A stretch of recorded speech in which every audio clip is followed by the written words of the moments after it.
कि श्री शहाबुद्दीन साहब का मौत नहीं हुआ है, किसी बीमारी से नहीं हुआ है, उनको राजनीतिक कोरोना से मारा गया है। सबसे पहला हमारा बयान आया था, आप देखे होंगे, देखिए उनका भी फोटो है हमारे पास, हमारे भाई उनका फोटो एक ही साथ है। दरअसल शहाबुद्दीन साहब का कोरोना, राजनीतिक कोरोना से मारा गया है और इसमें तो देखिए राज्य सरकार बिल्कुल विफल है। हम तो नीतीश कुमार की जितनी बुराई करना चाहिए वो कम है, इसलिए इतना नीतीश कुमार जी को नीचे नहीं गिरना चाहिए राजनीति में।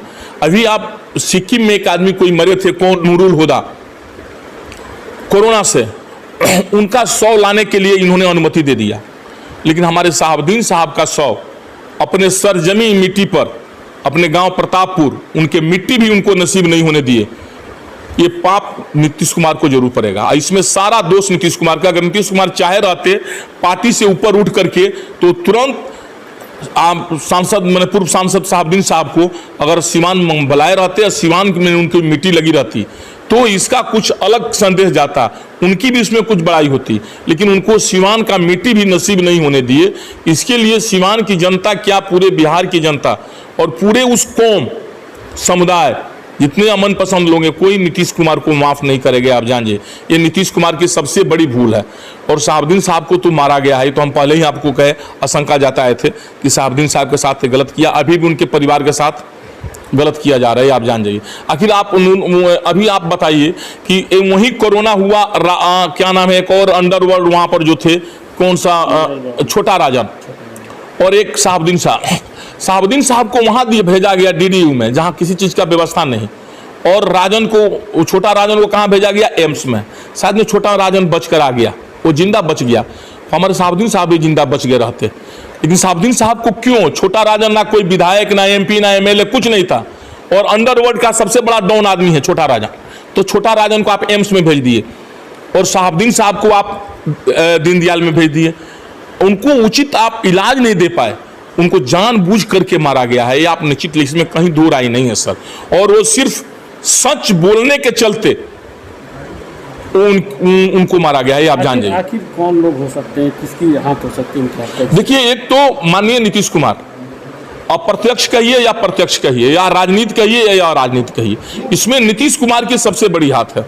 और जितने लोगों को तो हम नहीं कह पाएंगे, सारे लोगों को, लेकिन अगर नीतीश कुमार जाने रहते कि हमारे MP रहे हैं, जबकि भाजपा की सरकार थी, अटल बिहारी वाजपेयी जी उस टाइम प्रधानमंत्री थे, और बेस्ट राष्ट्रपति थी, क्या नाम है, सांसद का अवार्ड किसको मिला था, डॉक्टर शहाबुद्दीन साहब को मिला था, किसी को नहीं मिला था। डॉक्टर शहाबुद्दीन साहब को अब BJP की सरकार ने बेस्ट अवार्ड दिया था, ये आप जान जाइए।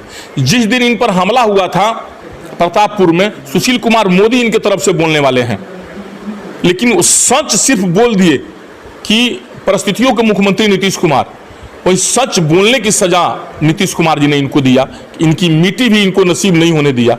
इसलिए इनको भगवान जन्नत इनको मिले, आप अपने मन से जोड़ लीजिए। नहीं, ये देखिए, हम तो ये नहीं कहेंगे कि हत्या कराई है, ये तो हम नहीं कह पाएंगे, लेकिन उनकी लापरवाही के चलते, उनकी संजीदगी नहीं रहने के चलते, या हो सकता है अप्रत्यक्ष या प्रत्यक्ष, हम अपना शक जाहिर कर रहे हैं, वो हम पर भी कल केस करवा देंगे। वो तो अभी पत्रकार पर केस, अभी पत्रकार बंधु पर केस हुआ ना इस सरकार में, आप पर भी केस हो जाएगी, तो अभी तुरंत वो केस करा देंगे उनको। तो बस यही है। आप नीतीश कुमार अगर परिस्थितियों के मुख्यमंत्री नहीं रहते तो पिछले बार 2 नंबर की पार्टी थे, मुख्यमंत्री नीतीश कुमार, इस बार 3 नंबर के पार्टी हैं, मुख्यमंत्री नीतीश कुमार। जबकि संविधान में लिखा हुआ है कि जो सबसे बड़े दल होंगे उसके ही नेता होंगे। ये तो सबसे बड़े दल का है नहीं, ये तो 2 नंबर के थे, तो पिछले बार मुख्यमंत्री बन गए, इस बार 3 नंबर होकर मुख्यमंत्री बन गए। एक आखिरी सवाल है कि जो शहाबुद्दीन को इंसाफ दिलाने के लिए बार बार ये लोग मांग उठा रहे हैं, तो क्या कुछ इसमें करना चाहिए? देखिए, हम घर से कहीं नहीं निकल पा रहे हैं। आप लोग पता होगा हमारे साथ जो दुख हुआ है, सो शहाबुद्दीन साहब के पास भी दुख हुआ है। तो हमको टेलीफोनिक बात हुई है ओसामा जी से, ओसामा जी भी दिल्ली गए हैं, उस दिन जाना था, तो उनकी तबीयत, वैक्सीन लिए हुए थे। हम उनके यहाँ जाएंगे, अभी थोड़ा सा हम लोग भी स्वस्थ हो जा रहे हैं, और हम शहाबुद्दीन साहब का इंसाफ दिलाने के लिए ताउम्र लड़ेंगे। हम ये भी आपके साथ आह्वान किए हैं कि जब तक शहाबुद्दीन साहब के परिवार का कोई व्यक्ति सदन में नहीं जाएगा, तब तक हम चुनाव भी नहीं लड़ेंगे।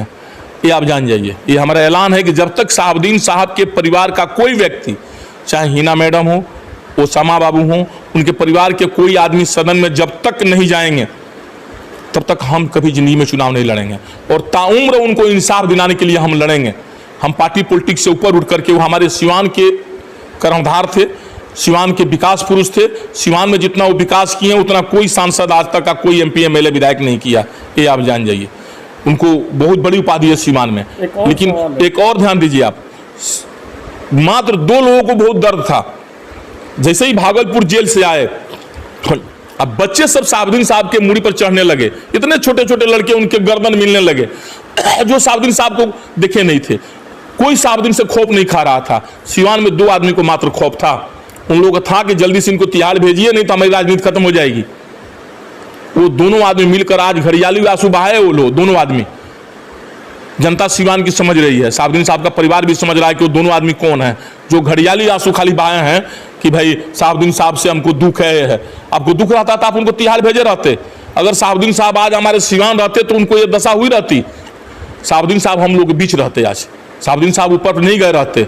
अगर सिवान में रहते तो ये 2 आदमी लोगों ने मिल करके पार्टी पॉलिटिक्स करके उनको तिहाड़ भेजवाया, ये आप जान जाइए। उनके इस हत्या में अप्रत्यक्ष या प्रत्यक्ष इन लोगों की भी सहमति है।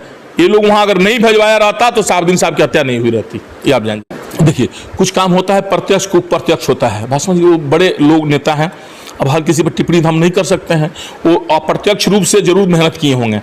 हमको जहाँ तक आशा है, और अब ये बात हो सकता है न खोला जा रहा हो, लेकिन उनका सहयोग हमेशा साहबुद्दीन साहब के परिवार के साथ रहा। तेज प्रताप जी आए हुए थे उनके घर पर, और हमको लगता है कि क्योंकि हम पिछले बार लालू जी से जो एक बार मुलाकात करने गए थे तो हम देखे कि साहबुद्दीन साहब के परिवार के प्रति उनकी कितनी बड़ी आस्था है, सो हम नहीं कह सकते हैं। हमने उनके बातों से देखा। तो हिना मैडम के लिए क्या शब्द हमारे लिए कहे वो हम ही जानते हैं। इसलिए इतना ज़्यादा लालू जी के दिल में साहबुद्दीन साहब के परिवार के प्रति इज्जत और मान सम्मान है, वो शायद दूसरा कोई नहीं समझ पाएगा। लालू जी दिल के अंदर कितना रो रहे होंगे, तेजस्वी जी कितना रो रहे होंगे, राबड़ी जी कितना रो रही होगी, उनके आंसू कोई नहीं देख रहा है। कि सिर्फ राजनीति लोग कर रहा है कि वो नहीं आए, वो नहीं गए, वो नहीं किए, ये नहीं किए, अपने लोग राजनीति की रोटी सेकने के चक्कर में पड़ा हुआ है। ऐसी बात नहीं है। वो दिल के अंदर इतना रो रहे हैं ना, लेकिन उनको आंसू किसी के दिखाई नहीं दे रहा है। देखिए, यहाँ बिहार में NDA की सरकार है, NDA के नेता नीतीश कुमार जी। टुन्ना पांडे जी भारतीय जनता पार्टी से MLC है। टुन्ना पांडे जी नहीं, और कुछ लोग लगातार हमारा नेता नीतीश कुमार जी को हमला बोलते हैं। टुन्ना पांडे जी तो खैर एक्सीडेंटल MLC हो गए, वो तो शराब व्यवसायी थे, लोग जानता है। और इनका भाई कहाँ से MLA सब लोग को मालूम है, राष्ट्रीय जनता दल के MLA। पूरे चुनाव में, विधानसभा के चुनाव में NDA के कैंडिडेट के खिलाफ वो काम करने का काम किए, और उसके बावजूद कल तो लक्ष्मण रेखा पार कर गया। उन्होंने नीतीश कुमार जी को शराबी बोला, शराब तस्कर बोला, जेल भिजवा देंगे। तो भैया, आप भारतीय जनता पार्टी, आप उसको क्यों दुल्हा बना के रखे हो? पहले भी हमला बोला, क्यों नहीं आप पार्टी से निकालते हो? कोई माई का लाल नीतीश कुमार जी के ऊपर भ्रष्टाचार का आरोप लगा सकता है क्या?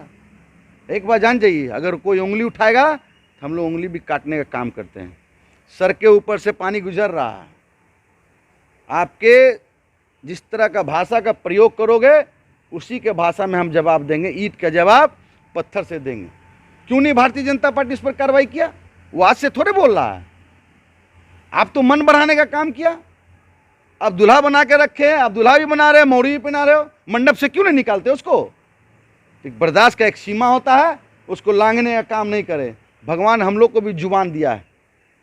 इतना ही है, नीतीश कुमार जी के हम सिपाही हैं, और नीतीश कुमार जी के संस्कार से हम लोग सीखे हैं। सर, आपके